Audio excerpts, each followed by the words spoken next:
I'm Kevin Maney, and I really enjoyed being on the Creators Code podcast. And that's made me think about some deep questions that I hadn't really thought through before, which leads to some answers that I think will be interesting to others, I hope. And it was really interesting for me to talk about.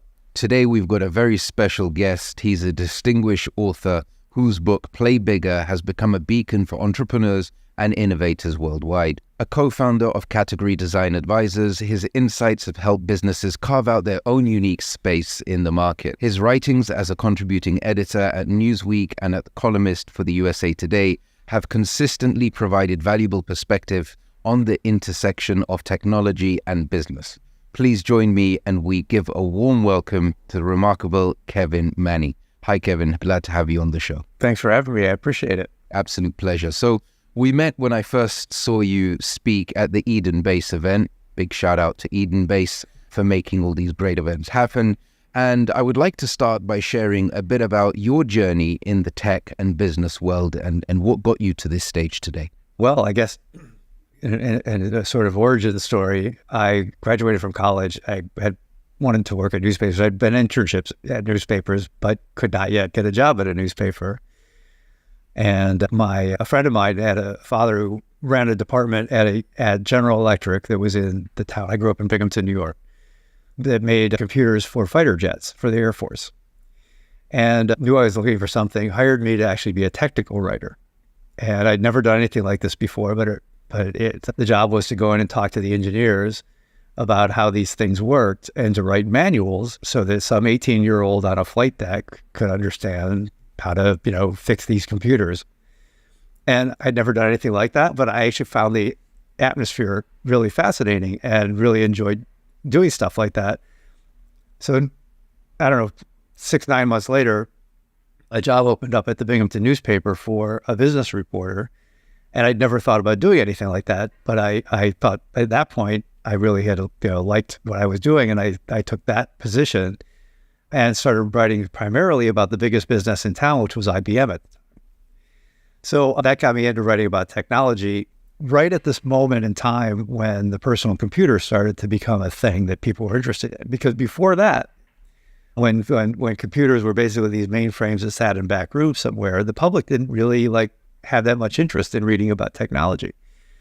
But I kind of hit the right moment at the right time and rode that wave as interest in that first computing and then the internet, and just kept rolling along all these years, and that landed me at bigger and bigger newspapers. Eventually at Condé Nast writing for magazines, started writing books, and it just kind of all kept snowballing. And I've now written about the tech industry for 30 some years and interviewed everybody you could probably name and been inside all these cool companies. It's been an amazing journey.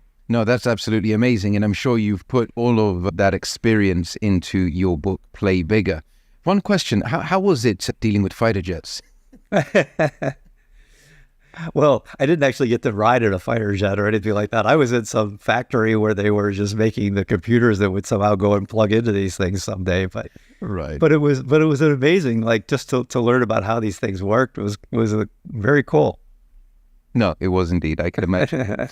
So what inspired you to write the book Play Bigger, and how do you feel it's influenced entrepreneurs and innovators in the industry? Well, those are two different big questions I'll try to answer. Sure. So how it came to be was, I'd been in and around the tech industry for so long, and there were these guys that I was particular, Al Ramadan and then Christopher Lochhead, who I had run into previously in journalism, and they had been CEOs and company founders and chief marketing officers and all that kind of stuff, and investors. And at one point I get a call from these guys, and also with their other partner, Dave Peterson. And they had started advising startups. And their basic idea in advising startups centered on the idea that in most digital markets, there's a winner-take-all situation in most market categories. One company takes 70, 80% of the economics out of the category, and everybody else is left to be, struggle for market share. And so if that insight is correct, then a couple things come up. One is if you're a company leader, why would you not want to be the one who wins a market category if that's where all the money is, essentially, where that's where all the success is and all the influence and who talent wants to work for? And so then if that's the case, then how would you reverse engineer how companies create and then eventually win new market categories? And they had a bunch of disparate ideas about this. But as someone who by that point had been writing about the tech industry for so long, I kind of knew that they were on the right track. There were a lot of interesting things to explore there. And we all had dinner one night in San Francisco and kind of talked about, well, maybe it's worth like looking into, is there a book there? I didn't even know there was a book there at that point in time. But the more we talked and the more we did some research, the more it came together. And the process of actually working on the book with these guys, which is actually some of the most fun I ever had in my writing life, because anybody who's read the book, especially the introduction, understands how nutty that whole atmosphere was and how it resulted in this book. And we just started piece by piece sort of putting this together. We got reverse engineering and then creating a step-by-step methodology for discovering, seeing, putting definition around, and eventually rolling out and winning a new market category. And so, the book came out. I'd written 4 books before that, and another 4 after that. But to my surprise, of all the books I've ever been a part of, this thing exploded. And VCs and company leaders started picking it up and reading it, and then calling and saying, please help us do what you wrote about. And I had no intention or no thought of being an advisor, a consultant kind of, person. I was already signed up to write another book by that point and was working on it when this stuff started happening. But it essentially sucked me in and started to form this other firm called Category Design Advisors with a couple other guys. And just, it's been amazing. We've worked with 40 some companies since then, helping them with this process called category design and helping them focus and define their strategies. And for the most part, the companies we've worked with have been extremely grateful and found that it really helped them. So it's been, a really fun thing to do. Can you share some of the companies that you've worked with and some of the larger names that the audience can relate to, just to give a perspective? Well, probably. So a whole lot of the companies we worked with are companies we will probably hear about in the next 3-5 years because they were very early stage, right? Coming up, starting to get excitement and are still carrying out their category strategies. But it probably one that is easiest to recognize. So LinkedIn, which is now owned by Microsoft, but a giant company in its own right. And inside of LinkedIn, there's a bunch of different divisions, and there's one business unit called LinkedIn Sales Solutions. Anybody who's listening to this who's in sales at all probably uses LinkedIn Sales Navigator. And so LinkedIn Sales Solutions is like $1 billion business inside of LinkedIn. And they've been around for about 10 years. And this goes back to last summer. They've been around for about 10 years and had gotten a little bit, sort of, stale's too strong a word, but kind of stuck in where they go next. And they had a bunch of competitors that they were worried about and a lot of different ideas, but not really alignment around where to take this thing from here. And one of the things that our work is really good at, so we get the whole leadership team, in this case, it was like 12, 14 people into a conference room. And we lead this like whole, 2 days of these whole long workshops of really discussing, first of all, what how the world has changed for the people that they want to serve. In this case, the sales profession, and because of the world changing that way, how has their challenges, what's missing in the world that profession now needs that's not there, and then what kinds of innovations could address that missing. You start putting all these pieces together. And seeing that the technology that the sales profession has been using for the last number of years has constantly made the sales profession feel more and more robotic. It's more and more about like pumping out as many, contacts as possible and getting less and less response. When what salespeople really want is a lot of deep information about the kinds of people that they want to address so that they can make selling more personal and more relevant to the people that they're trying to call on, so that it's not annoying, it's actually like a helpful thing. And And we realized that LinkedIn, because of the kinds of data that it has about real individuals and their job activities, was the one place that had all of that kind of data that could help make that possible. And we came up with this category name called deep sales, and put some real definition around what that means and what the innovations that LinkedIn could bring to that, to create that kind of a category. And I think anybody that's worked at LinkedIn Sales Solutions would tell you that this re-energized the whole division, gave them a cohesive way to talk about what they were doing that was spread across the whole organization. And from what I've heard over the past year, it was the best. It turned out to be the best. Actually, having been a laggard in performance for the last several years, turned it around and became the best performing division inside of LinkedIn over the past year, even with the economic downturn. And we're working with them continually to try to to build that category and for the new generation. And so that's been an example of an enormous success of category design and what it can do for a company that feels a little maybe stalled after it's been around for a while. I mean, what was going through your mind? So you wrote this book, and then you're starting to work with companies like LinkedIn and those tech giants. What were the thoughts going through your mind, and how were you feeling at the time when you got the news or you secured the deal working? Well, I have to tell you that as a writer, right, and that's always been my primary profession. I write things, and they go out there, and then I go on to the next thing. And the most amazing thing to me was when we actually started working with companies and applying what we wrote about, to have this feeling of, oh my God, it works. I never get to actually apply the things that I write to the real world. So, usually somebody else, goes out and does that. And here I am sitting in the room and going like, oh my God, when we go through this, like, people actually get it and feel like that, it really makes a difference in their lives. And so that's the most amazing thing. And even things we don't touch, I get, emails or contacts through LinkedIn or stuff like that of people that literally say, I read that book and it completely changed my, attitude about business, or changed my life. I mean, I've never had a response like that to anything that I've written before, and that's been the most amazing thing of all. And it's just profoundly satisfying because it's helpful. Actually know that I improved people's lives or improved the company's prospects is just the most amazing feeling ever. So it's that human element to it, right? So when you see people putting what you've done into practice and it augmenting whatever they're doing, it's kind of that doing something greater than yourself feeling, right? Oh, absolutely. Yeah.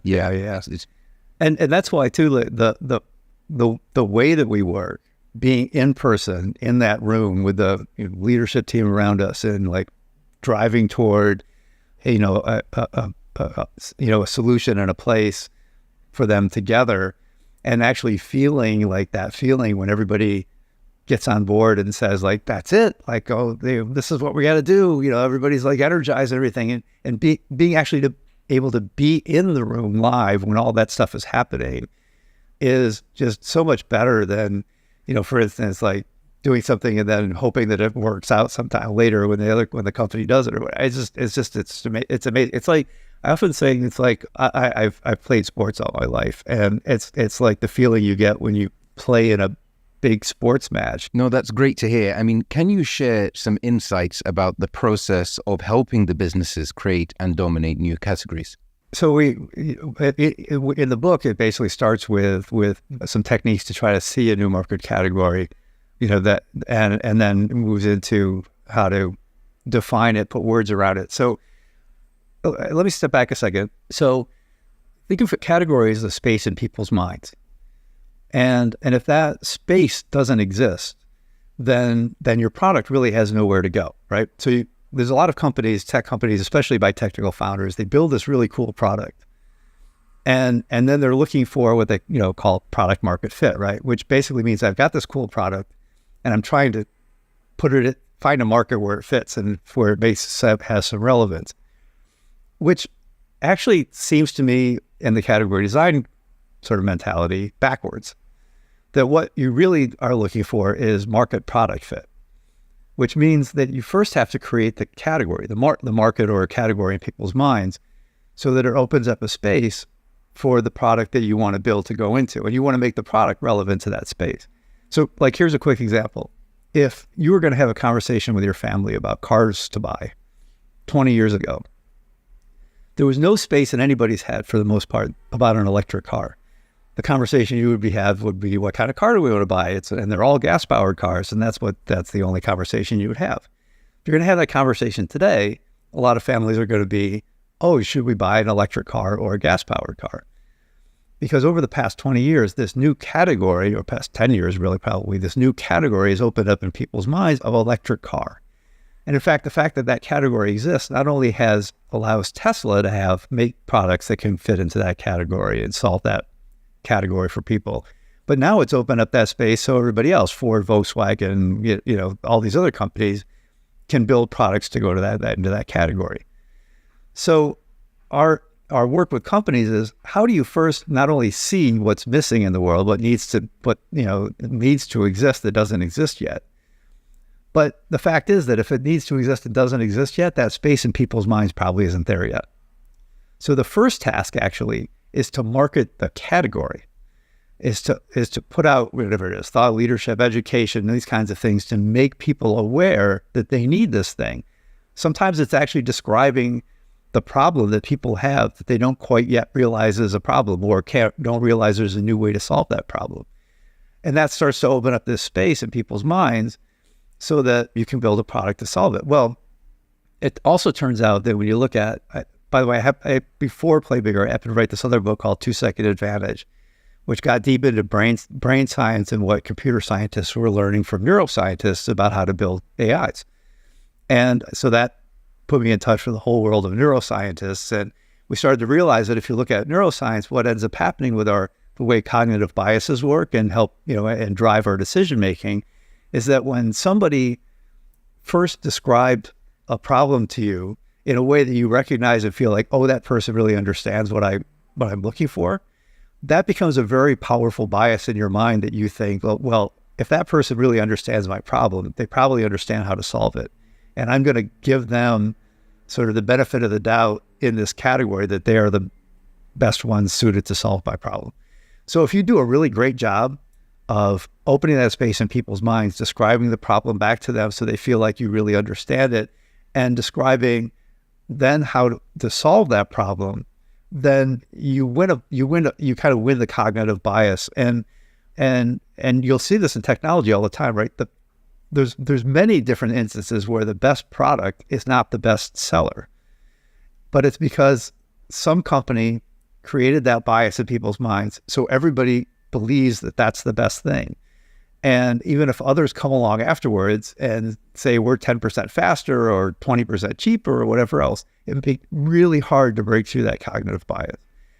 And that's why, like an old story, right? That's why like Microsoft comes out with, Bing 10, 20 years ago, 15 years ago, after Google has already established that bias in our heads. And Microsoft spent something like, $1 billion trying to convince us with advertising and marketing that Bing was a better search engine than Google, which technically it was. And nobody cared because the bias had been so implanted in our heads. And then smart companies like, Google then end up building on that bias by building more and more products around it and extending the category, right? But that's the power of category creation. So one of the things we go in with companies, we've realized, this is actually since the book came out and all the work we've done with companies, that there's a simple way to think about it, to start your thinking about that whole process. And there's kind of an equation. So we say like, okay, you're looking for a way to define a new market category.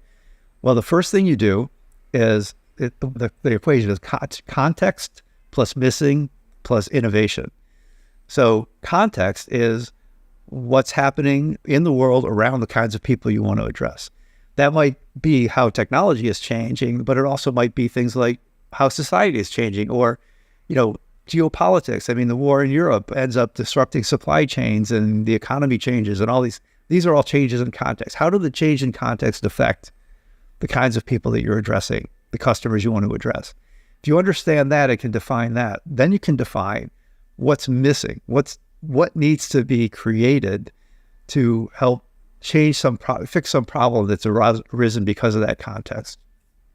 And if you can describe that context and describe that missing, then you've won that part about, making people feel like, you understand what they need. And then describe the innovation that solves that problem in this new context. If you can do those three pieces, you've come a long way towards seeing what your strategy should be about creating a new category and finding and seeing a way to define and win that market category ahead of anyone else.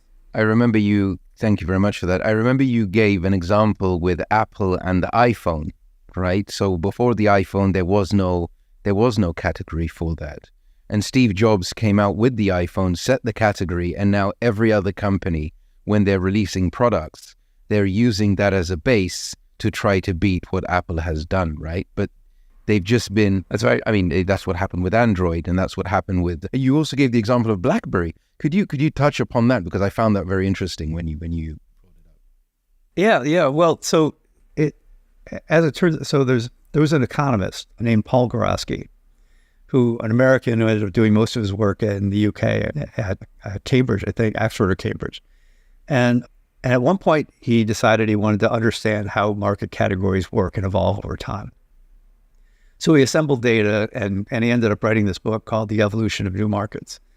And he put together this very simple model. Of course, it's a sort of distillation of like how categories work, but it basically seems to ring true in most market categories. And so one of the things that he points out is that, well, what I just described before, previous to this here with you, was seeing a new market category and creating it and trying to define it so you win it over time. Not every company that creates that market category in the first place ends up winning it, which kind of gives a lie to that sort of first mover advantage thing that used to be, a big thing in technology circles. But what happens is when a new category is created, if it really matters, if it's one that, everybody else sees like that's really going to be something over time, then yeah, one company may create that in the beginning, but then a whole bunch of other companies start jumping in and saying, we're going to do that too. And as they jump in, they probably all try different versions of what that category is going to look like. So going back to the 1990s, or 1980s, I guess, companies started to see that this idea of connecting a phone to the internet or email or this kind of thing was going to be a thing. So over time, all these other companies jumped in, Nokia and BlackBerry and Motorola and all these others, all with different designs, all with like 5-6 different operating systems, and some had little keyboards on them and some flip phones that opened up. And BlackBerry was one of those, right? So BlackBerry came in and had this very different model of email and little keyboard on it, and business people loved it. But it still was a fairly narrow slice of society that was using it. It was mostly business people. And so over time, all these designs started to compete for the category. What Gorosky realizes that there's this point in time when the mass market decides that there is what he calls a dominant design of that category, and it's the version of that category that everybody realizes like this is the way it should work. Yes, we're going to settle on this. So what happened in the category of smartphones, which I thought was very fascinating, right? So all these companies came, all these different designs, battling it out over a number of years. At the same time, there's still pretty much only early adopters are using smartphones. And so the market category is not really like taking off. And then in 2007, Apple comes on, Steve Jobs gets on stage and he introduces the iPhone. Radically different version of what this is like than anybody else. The keyboard on the screen, the app store behind it. And what happened was like basically over the next year or so, everybody decided, you know what, that's what a smartphone is. That's what it should be like. We trust Apple's going to bring this to market. This whole thing makes sense. And very quickly after that, because when the dominant design appears, everybody who's not on board with the dominant design basically falls away. So that's why, BlackBerry and Nokia and all these others that had all these different operating systems and ways, types of phones, they all started to disappear. Because if you're not on board with the dominant design, you're kind of dead in the water. And then as more new like Samsungs and others start coming into the market, even though, yes, they're using, different operating system with Android, a competing operating system, but even Android basically looks like an iPhone, and every Samsung phone or everybody else's phones, these LG or whatever, they all look like an iPhone because the dominant design won. And once the dominant design gets chosen, then the rest of the market gets comfortable with that product, and the value of the market takes off, and the number of competitors falls away. And so, as a point of, different analysts have tried to get at this in a number of different ways. But if you look at the research, the analysts will say that like anywhere between 80 and 95% of the total profits of the smartphone industry go to Apple, because Apple won the dominant design. That's the power of winning the dominant design. So if you're a company trying to win a market category, there are 2 points in time that are super important. One is, yes, you're at an advantage if you can create the market category in the first place and define the rules, because you have a better chance of instituting yourself as that cognitive bias in people's minds. But you have to be aware that over time, a number of competing designs are going to come into the market. And and then your goal becomes, the ultimate goal becomes, you have to win the dominant design. And that can be 5, 6, 10 years into the category being created. But if your eye ever leaves that prize, you may lose the dominant design to somewhere else when that moment comes along. And that's what's all important. So you have to really be willing to grind at this category year after year after year to establish your position and make sure that you win the dominant design. Certainly, it is continuous, and you have to make sure that the direction you're going in is correct, because just like some founders or some companies can have their own vision, sometimes what they think they're building or the category they think they're carving out, it also works in the opposite way, right? In terms of, is that category actually needed? So going back to the formula that you first referred to, I think is a key to all of this being a success as well.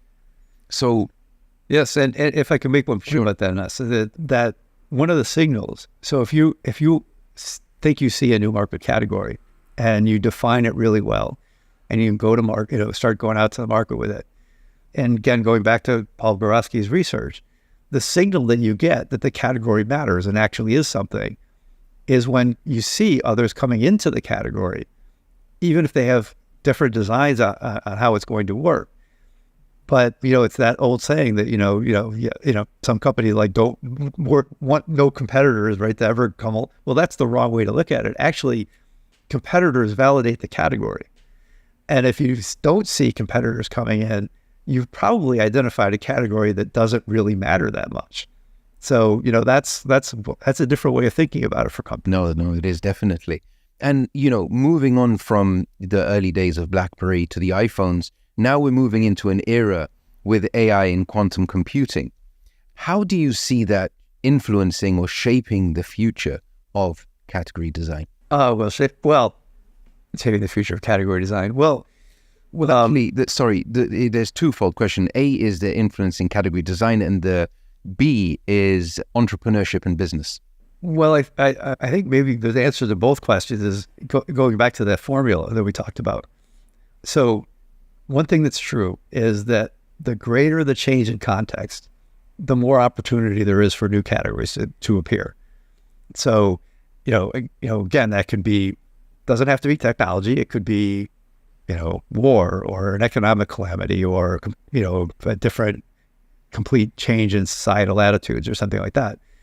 But in this case, right at this moment as generative AI is kind of, exploding into our lives, that is an enormous change in context in the technology sphere.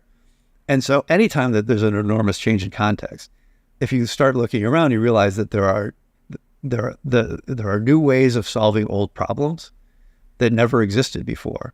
And in fact, that technology is going to create new problems to solve. And those problems are all market category opportunities, right?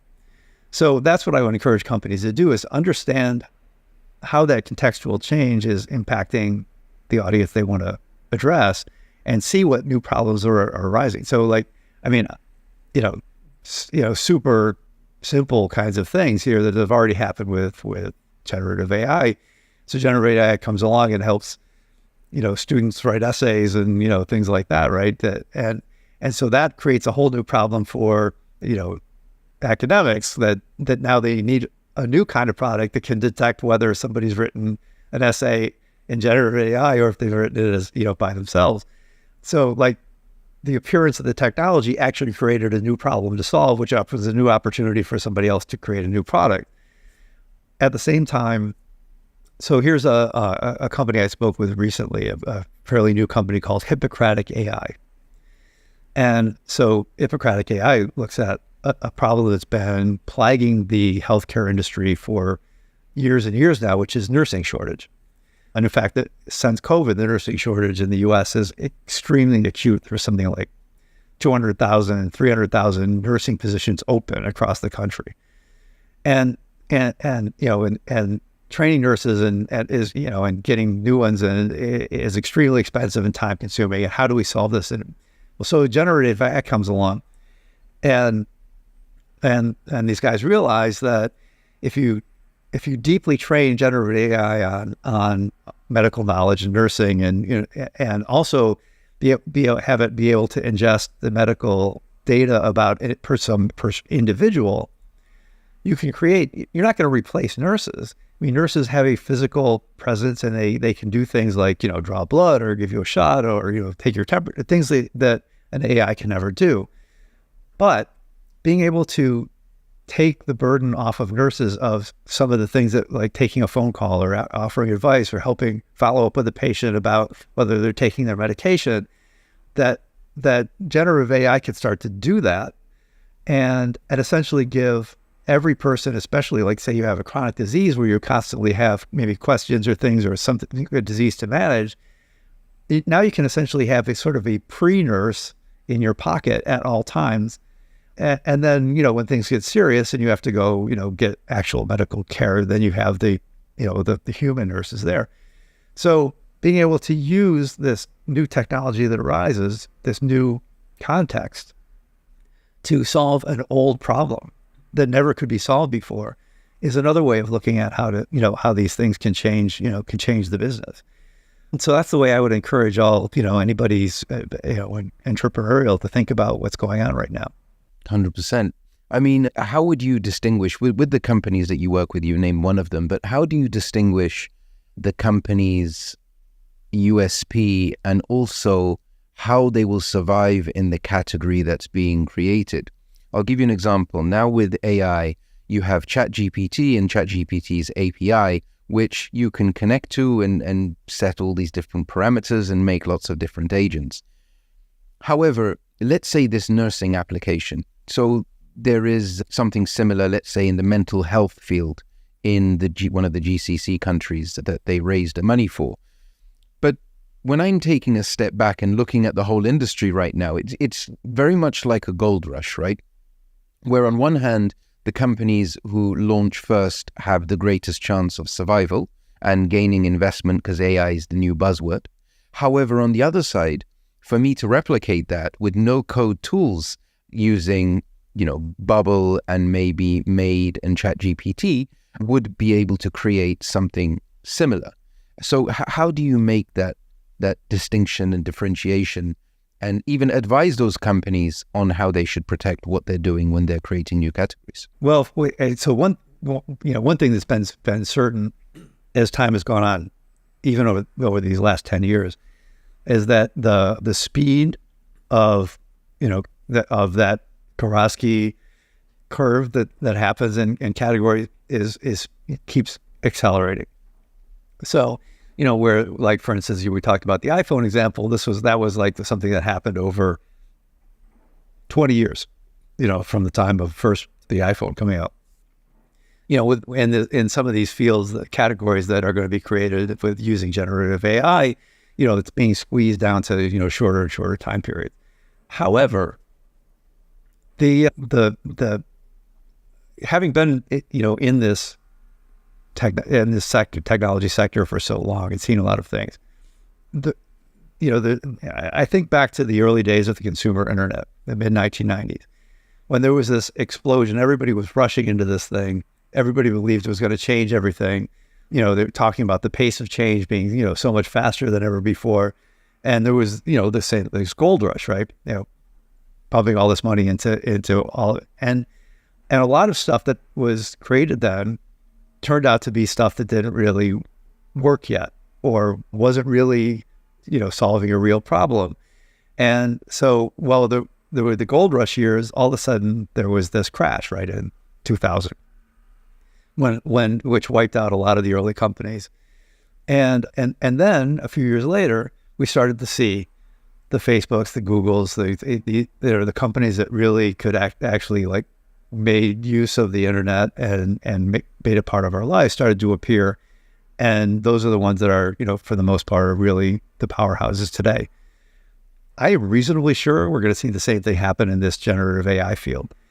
It's way too early to declare anybody a category winner. It takes more time than that for categories to emerge, sink into our brains. Now, the people that are deep in the technology industry often don't see it that way because they're so, their peers are all working on this. They feel the pressure and all this kind of stuff. But if you look upwards to the general public, people are still trying to figure this out. And those spaces in our minds haven't really solidified and opened up. So, yeah, I think we're going to see this big gold rush for a while. I would bet you anything there's going to be a crash when a lot of the stuff's going to disappear that didn't really matter, and then we're going to be able to see what really is going to work, and the companies that arise are going to really change our lives. But I think we've got a few years to go through this cycle. I see. So it's like, if you don't really have a solid product, you will be faded out by people who know what they're doing, have used your formula, who have identified the real market, and who are building something that will stand the test of time.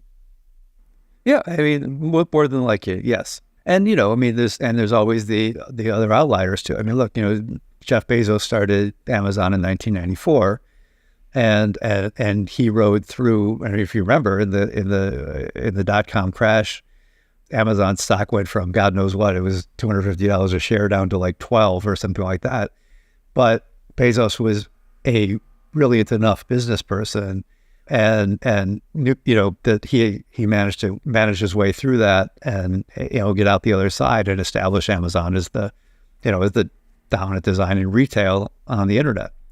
And so there certainly will be early companies that manage to go through that transition. But I would be willing to bet that the defining companies of the generative AI era are yet to be built, and probably will be built after we see kind of a hype cycle disappear. No, indeed. And, moving on, throwing a spinball from Amazon, if there was any industry that you could disrupt with groundbreaking innovation, what would it be? I have maybe a different answer to that, which is ever since we wrote Play Bigger, and then in subsequent books, I've written 3 books since then with Hemant Taneja, who's the CEO of General Catalyst, one of the biggest VCs in Silicon Valley. And a theme throughout those couple of things is disrupting disruption. We believe since Play Bigger, but also with the work with Hemant, that disruption is not the right word or the right way to think about things. It actually has turned out to be something that is like throwing a grenade into the market and saying like, good luck. Here's our technology. We're going to throw it and blow things up, and we'll see what happens. And that has often led to like things like with Uber, battles with cities, and with taxi drivers, and lost jobs and problems in society, and Facebook creating havoc with fake news and all the kind of stuff that's happened there, without taking on the responsibility of making sure that innovation is actually something that improves our lives and improves society. And Hema is very big on this concept he calls radical collaboration, which is a different way of looking at it, which is about basically taking having some empathy with the industry that you're taking it into, and helping the industry itself change from the inside out in a positive way rather than blowing things up and hoping it turns out okay. And so, yes, I mean, if to answer your question more directly, there's no industry that needs that kind of change more than healthcare in the U.S. Probably around the world too, but the healthcare sector in the U.S. is particularly frustrating and costly and messed up because of the way it's structured.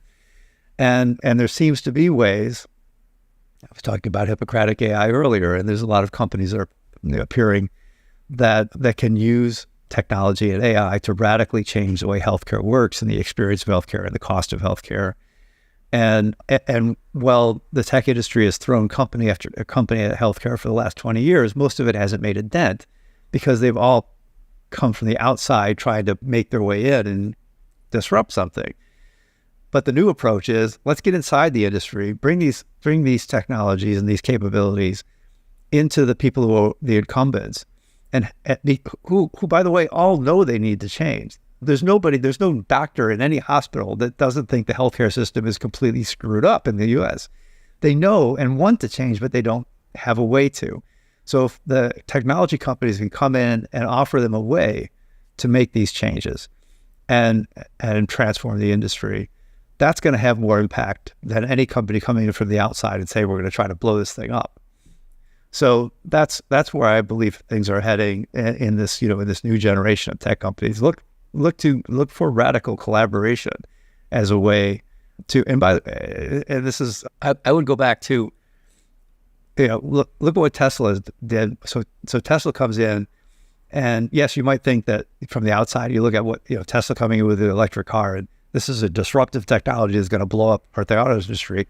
Well, it was never going to blow apart the auto industry because the auto industry is too enormous. But what Elon Musk's goal was, at least at one point, I don't know, he's a little nutty and who knows what he is doing now, or thinking now, but at one point with Tesla, his goal was to turn, basically make everybody drive an electric car. And fairly early on, after Tesla patented a bunch of things about the electric cars, it basically made it open sourced its patents with a message of, our goal is to allow electric cars to flourish, no matter whether we make it or anybody else makes it. It was an act of radical collaboration. And in fact, his goal was to get the GMs and the Fords and the Toyotas and everybody else to start creating electric cars because he believed that's the way the world needed to go. And so that's the kind of attitude that's really going to make a difference, much more than throwing a bomb at an industry. I mean, touching on Elon Musk, I personally think he is deep down a genius in his own right. He mentioned something about entrepreneurship. It's like, and having a technology company is like eating glass every single day, which I could kind of relate to.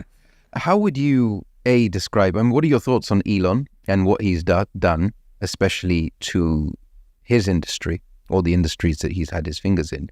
And how do you think that shapes other companies coming into the space wanting to create or to create their own categories around what he's led and pioneered, whether you agree with everything that he says or does or not? Just to work backwards for a second, I just don't get, I don't get the whole Twitter thing at all from Elon. It doesn't fit with any, it's seeming to me, like I just said, I don't know him or anything, fit with anything else. But the thing about, sorry, when you said Twitter, Elon Musk, was that the name change to X, or you mean just him? Yeah, or him taking over. Why would you do this? Why would you do this? I don't know. But his two big efforts, right? Tesla and SpaceX. What I admire about both of those was that he did those with a purpose that was far beyond I'm going to build a business. He started Tesla because he believed the world needed to go to get away from carbon and stop burning fossil fuels. So Tesla was all about how do you not only make electric cars, but use electric and battery technology to power everything, right? So, Tesla batteries and the battery technology has been as big a part of Tesla as the cars themselves. And he wanted to influence the industry and influence the world about electricity and batteries and everything, move us off of carbon. And then you look at SpaceX, and even though it was a bit of a maybe bizarre idea, but his purpose for starting SpaceX was at some point we might need to get off this planet, and we need rockets and the capability that can take us to someplace else. And in the meantime, he starts building, rockets for commercial reasons, and ends up using it to build Starlink, by the way, which is sort of this underappreciated business that Musk built on the back of SpaceX, which is enormously powerful. It's the satellite system that covers the entire Earth. And there's a story recently about how Ukraine is basically running its war off of connections to Starlink. And and what I admire about Musk is that in both cases, he started a company with a bigger purpose than I'm going to, start a company to build a business and make money. And by following that purpose and being so true to it is what led him to build these enormously successful and enormously valuable companies. And so that it does lead back to some of the category design things. When we're sitting around with a company, that's something we'll drill in on, is like that you have to have a real, and it goes back to your comment about eating glass, right? As an entrepreneur, to really be successful, you have to feel this in your soul. The business you're starting has to be part of your soul. Because if it's part of your soul, then you can eat glass all day, and you're going to be like, okay, I'm going to eat glass until I don't have to anymore, because it's in my soul that I have to do this. If it's not in your soul, at some point you're going to say, this hurts too much and I'm getting the hell out of it, right? And even going back to the work with Heyman, is I know that's one of the first things he looks for. Some founder comes into his office looking for an investment, and one of the first things he's going to explore is that, close your deck that you came in on your laptop to present me with. I just want to hear the story of why you started this company, because I want to find out if your soul is in it. And that's the first thing he wants to know. So, again, that's the key to success in this, very difficult world of entrepreneurship. No, indeed, definitely. I mean, yeah, I think Elon taking over Twitter was, controlling the media and, exposing everything that was going on because of an injustice. But however, I'm not sure what to think about the change to X as a name. Tweeting seemed quite nice. Now it's Xing. Yeah. No, it's Xing. Oh, well, we'll see how that turns out in the category that he's creating anyway. And now moving on, can you share a bit about any upcoming projects or plans you have in the pipeline? Well, yeah, I mean, work. There's two. I mean, basically, my work proceeds on two fronts. One is in category design work, and one is in writing, which I still do. And so, in category design, yeah, we continue to look. I mean, we were aware that the context around the companies we work keeps changing. The economy has changed and affected things. The appearance of radical new technologies like generative AI. So we've constantly worked on adjusting and changing the kinds of ways we do things and the products we offer to companies, and so we're trying to solve the problems of the companies that come to us in new ways. So that's been one sort of effort.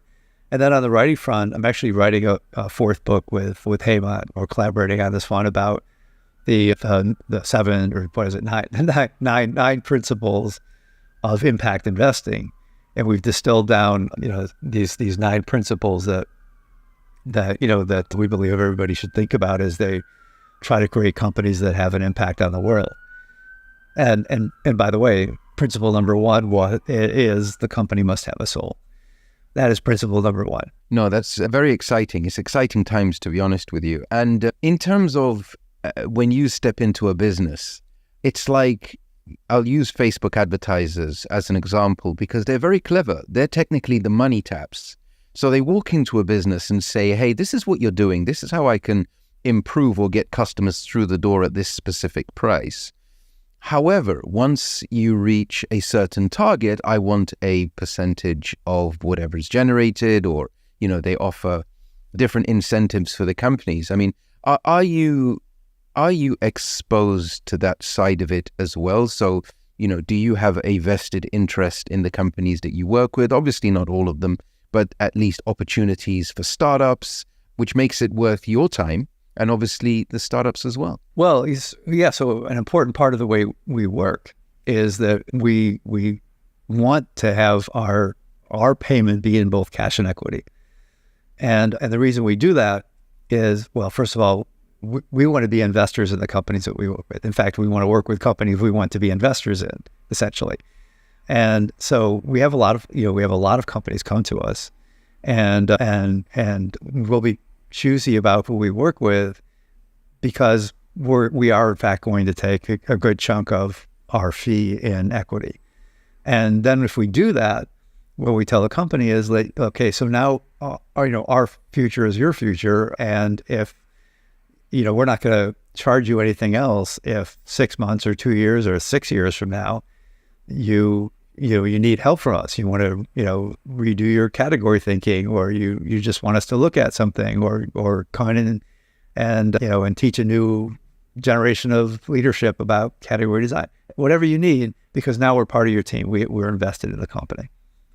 And so that's been a really interesting thing for us to do, because at the same time as, yes, we need the cash to sort of keep our lights on, but the equity is really what we work for, because we want to help build companies that turn into something great, and then increase our livelihoods.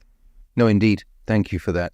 And one last question I love to ask every guest that comes onto the podcast is, if you were to give your last 30-second speech to the world, what would it be? My God, my last 30-second speech to the world. I believe that everything that I've worked on and done, I've done with a purpose. I've never chased money, and I've done the things that I both love to do and things that I believe help other people. And by doing that, the success or whatever has come. And every time I've ever made a decision that was based on chasing money itself, it's always turned out badly. So, I say this to, my kids, I say this to anybody I might mentor, is that, again, do what's in your soul, do what you really love to do, and that you have a purpose for doing, and the good things will come from that rather than the other way around. That's very humbling, very genuine, and very thought-provoking as well, especially when you're looking at the way society is living nowadays and the narratives that are being pushed as well. But Kevin, I'd like to thank you for joining us on the Creators Code podcast. It was an absolute pleasure hosting you. Well, thanks for having me, and I really appreciate it. Great conversation. Good luck with future ones. And we'll definitely, this is one of many. And before you do release your next book, I would love to have you on again, and we'll in-depth dive in that as well. Anytime. Have to. That's brilliant. Thank you, Kevin.